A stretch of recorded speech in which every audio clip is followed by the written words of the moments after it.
私の名前はアミ、29歳。3歳の息子のカイトと夫の龍之介と義母の4人で暮らしています。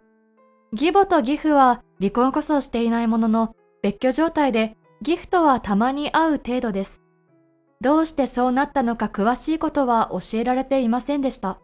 夫の給料はあまりいい方ではなく、毎月ギリギリの生活です。なので、息子の養育費のために私もとある企業の受付嬢として働いています。慌ただしい毎日ですが、息子に癒されながら何とかやっていけています。義母もとてもいい人で、嫁姑問題とは無縁の生活を送っていました。しかし、ここ最近、義母の態度が変わっていってしまったのです。きっかけは些細なことでした。義母はもともと血圧が高く通院していました。毎日薬を飲んでいる義母を見て、私も何かできないかとずっと思っていました。そこで私は日々の料理を少し薄味にすることにしたのです。前から塩分量を控えることは検討していたのですが、義母が反対していたのです。しかし、義母を思ってのことだったので、説明すれば分かってもらえるだろうと思っていました。そしてその日の夜、夕食を食べ始めた義母が、あら、今日ちょっと味が薄くないかしら。と言ってきました。そこで私は理由を説明しました。お母さんの負担が少しでも減らせればいいなと思って、少し塩分量を控えてみたんです。すると義母は嬉しそうにして、そんなに気使ってくれなくてもいいのに。でもありがとうね。と言ってくれました。食事の塩分量を控えることを断固として反対していた義母にしては、あっさり受け入れてくれました。内心ドキドキしていたので、とても安心しました。息子と夫が寝た後に家計簿をつけていた時のことです。普段なら義母も寝ているはずなのに、自室に入ってきたのです。お母さん、どうかしましたかと聞くと、義母はいつもの優しい顔ではなく、怒りをあらわにした表情をしていたのです。今日の夕食、あれ、どういうこと？どういうことって？義母の言っていることがわかりませんでした。どうして勝手に味を薄くしたの？どうしてって、お母さんの体を心配して。私を病人扱いしたいわけ？そんなつもりじゃ。龍之介くんと海斗くんに嫌な人って思われたくなくて、食事の時は黙ってたけどね。本当に不愉快だったわ。すみません。それを聞いて、義母の夕食の時と今の態度の違いに納得しました。それ以来、義母からの嫁いびりが始まりました。それから夫の態度も少しずつ変わっていきました。まず、違和感を感じ始めたのは、以前よりも仕事の帰りが遅くなったことです。仕事が終わるとすぐに帰ってくるような人でした。私が夕食の支度をしている間、息子と遊んだり、寝かしつけまでやってくれていました。夫はお酒が大好きなので、たまには飲みに行ったりしていいんだよ、と言うと、カイトの寝顔を見ながら飲む酒が一番美味しいんだよ。と笑顔で言ったこともありました。しかし現在は仕事が忙しいからという理由で、帰ってくるのはいつも深夜です。ほぼ毎日のように残業で、休日出勤すらあるくらいなのです。そんな夫を心配していた時もありました。毎日残業続きで体は大丈夫なの？ああ、まあなんとかなるよ。それしか言いませんでした。ですが、後日、夫の残業や休日出勤が嘘であることが発覚するのです。私の勤め先は何社か入っているビルなのですが、そこに夫の取引先の会社も入っています。そして受付では何度も顔を合わせていくうちにお互いのことを覚えるようになるのです。なので、夫の取引先の篠原という方と少しずつ話すような仲になっていきました。そこで私はある質問をしてみたのです。前に夫から篠原さんと打ち合わせに使ったお店がとても気に入ったって聞いたんですけど、どちらのお店なんですか？すると彼は目を丸くさせてこう言いました。ご主人とは何度も会っていますけど、打ち合わせで外のお店を使ったことは一度もありませんよ。だいたいお互いの会議室で行うので。まずそこで一つ夫の嘘を知ることになりました。夫が嘘をついていたことに傷ついたというよりは嘘をついた理由を知りたくなったのです。そして私は彼に質問をした理由を話したのです。すると彼は、もしよかったら少し調べてみましょうか。実はご主人の会社に僕の友人がいるのです。ご主人の残業などが本当かどうかはすぐにわかりますよ。と言ってくれました。真実を知ることにドキドキしていましたが、ずっともやもやしたままよりはいいと思いました。そして後日、ご主人の残業や休日出勤はほとんど嘘だったようです。必ず定時で退社して有給を使って休むこともあったそうです。それを聞いて夫が私に何かを隠していることを確信しました。そして家に帰ったら夫を問い詰めようと決めたのです。日中夫に大事な話があるから今日はまっすぐ帰ってきてと電話を入れておきました。仕事を終え家に帰ると先に夫が帰ってきていました。話があるってどうしたの？とのんきに話している夫に少し腹が立ちました。なので私は単刀直入に、残業とか休日出勤って嘘なんだってね。その間何をしているの？と聞きました。すると夫は一瞬たじろいで、ほら、前に言った篠原さんと打ち合わせだったり、他のクライアントと打ち合わせをしてたんだよ。と言いました。だったらわざわざ嘘をつく必要はないよね。それに、篠原さんと打ち合わせっていうのも嘘だってことは分かってるの。と言うと、焦っていた夫は冷静になって、今度は開き直ってきたのです。そうだよ。全部嘘。ああ、じゃあ、俺が浮気してることも知ってるのか。は？そこまで想定していなかった私には驚くような発言でした。それから聞いてもいないのに夫はその浮気相手とのことを話し出したのです。俺の浮気相手ってのは超有名旅館の娘でさ、なのにお前と違って謙虚でいい子なんだよね。俺のこと大好きみたいですごい貢いでくれるし、金のない俺からしたら超ありがたいみたいな。夫の言葉に私の気持ちもどんどん冷めていくのが分かりました。それからひとしきり話した後に夫はこう言ったのです。あ、離婚するって言うなら全然いいよ。離婚したら俺はその子と再婚する予定だから。加減貧乏生活も嫌だったからさ。再婚して俺は金持ちになるってわけ。夫の発言には怒りを通り越して虚しさしか感じませんでした。そしてそんな夫とこれからも夫婦生活を続けていくことは不可能だと思いました。わかった。明日荷物まとめてカイトと出ていくから。それからそんな最低な父親とは二度とカイトを会わせないから。お好きにどうぞ。次の日の夕方頃、日中に大急ぎで離婚届を記入したり、荷物をまとめたりしました。そして家を出るとき、後で慰謝料とか養育費請求するから。ああ、別に構わないよ。そこら辺の支払いなんか余裕だし。すると義母は、これで貧乏生活とおさらばできるわね。と上機嫌でした。悔しいとは思いつつも、二人と決別することができるのは嬉しいと思っていました。私は両親に事情を話してあり、落ち着くまでは実家でお世話になることになっていました。実家は遠いところにあるので、今の仕事は辞めることになりました。息子にはまだ細かいことは話していません。ですが、引っ越しをすることに喜んでいたので、大きくなったら話そうと思っています。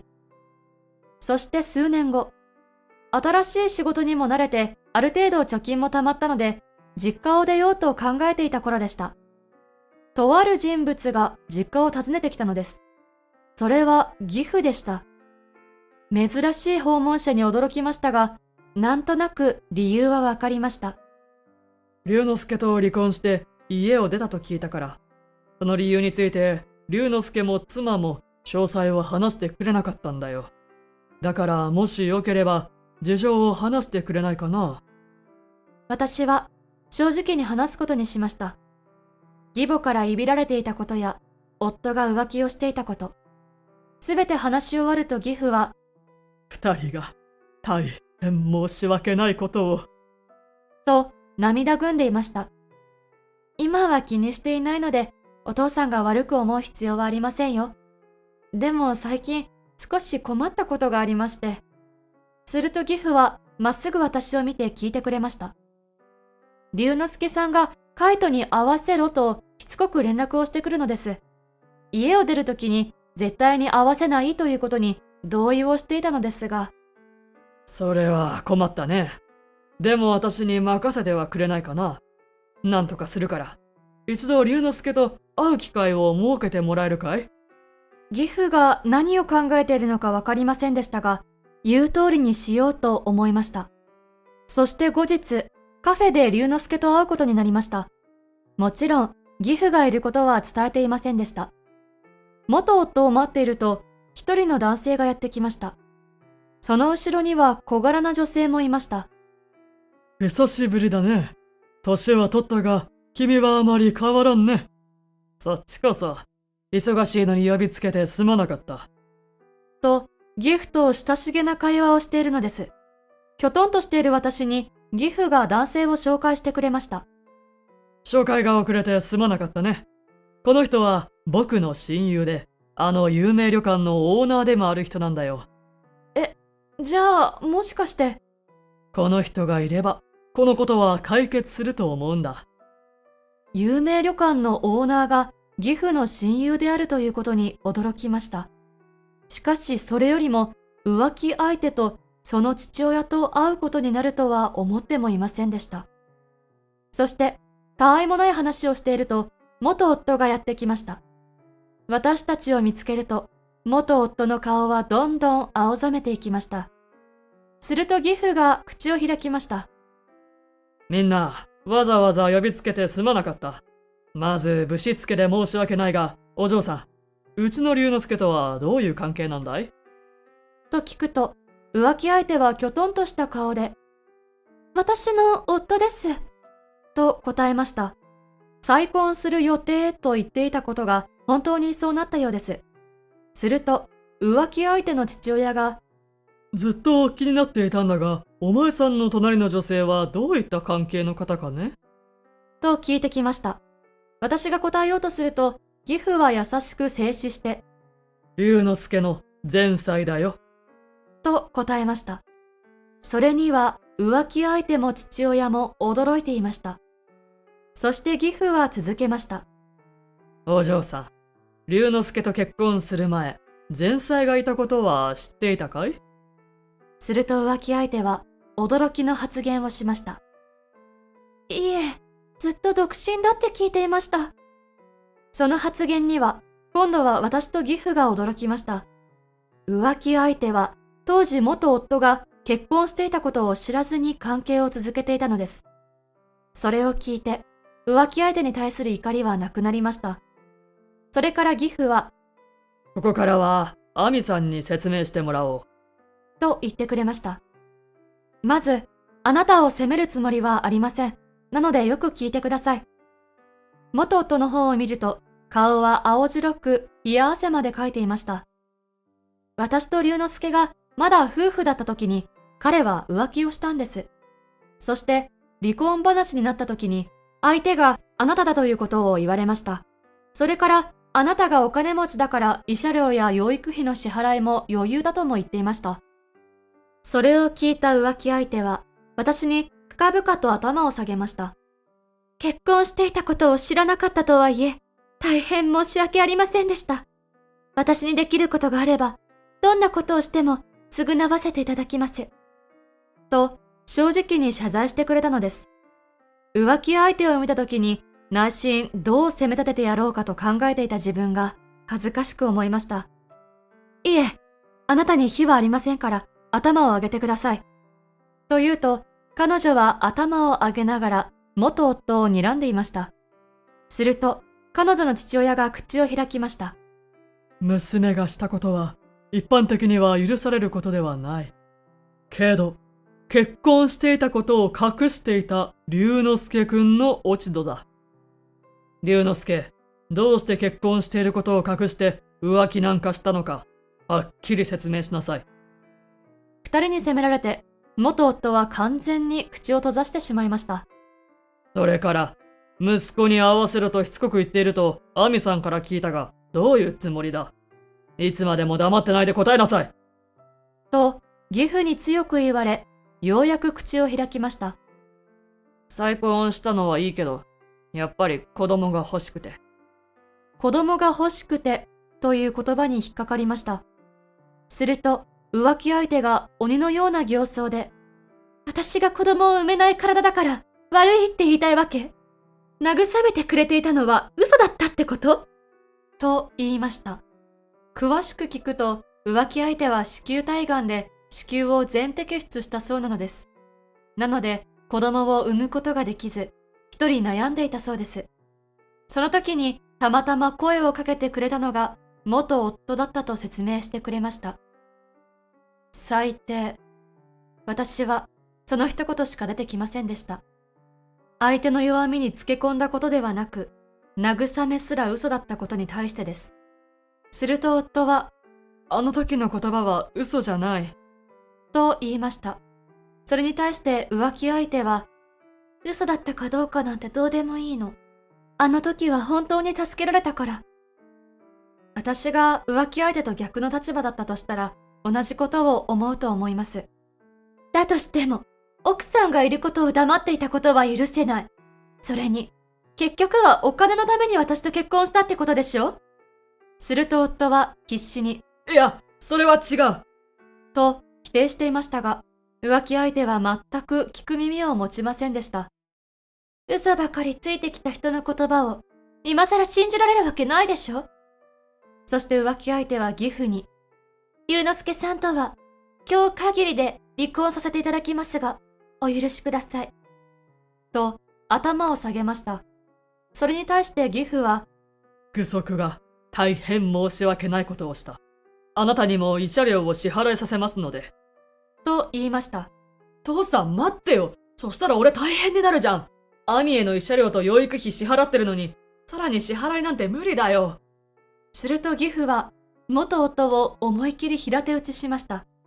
お前は自分の状況が分かってないのか？二人の女性を不幸にしたという自覚をしろ。すると、元夫は黙って何も言わなくなりました。二人とも本当にすまなかった。愚息のせいで大事な時間を無駄にしてしまって。それから書面で息子には会わせないという約束をして解散することになりました。すると浮気相手が話しかけてきました。息子さんがいたんですね。そうなんです。今年で7歳になります。私のせいで大事なお父さんを亡くしたことに変わりはありません。本当に申し訳ありませんでした。浮気相手はもう一度深々と頭を下げてくれました。それからこんな提案をしてきたのです。シングルマザーでは何かと大変でしょうから、養育費を私にも支払わせてください。気にしてないとおっしゃってくれましたけど、それでは私の気が済まないんです。仕事をしていても生活が大変なことに変わりはありませんでした。なので、その言葉に甘えることにしました。ただ、お互い被害者なので、慰謝料は請求しないという条件をつけました。それから、元夫は貧乏生活に逆戻りで、義母と共に質素な生活をしているそうです。そのまた数年後、平社員だった私は主任へと昇格しました。元夫はもともと勤めていた会社をクビになり、今は工場勤務だと義父から聞きました。元夫の稼ぎだけでは生活ができず、義母の年金頼りだそうです。浮気相手だった女性とは今は仲のいい関係になりました。二人で飲みに行くこともありますが、元夫の愚痴話で盛り上がっています。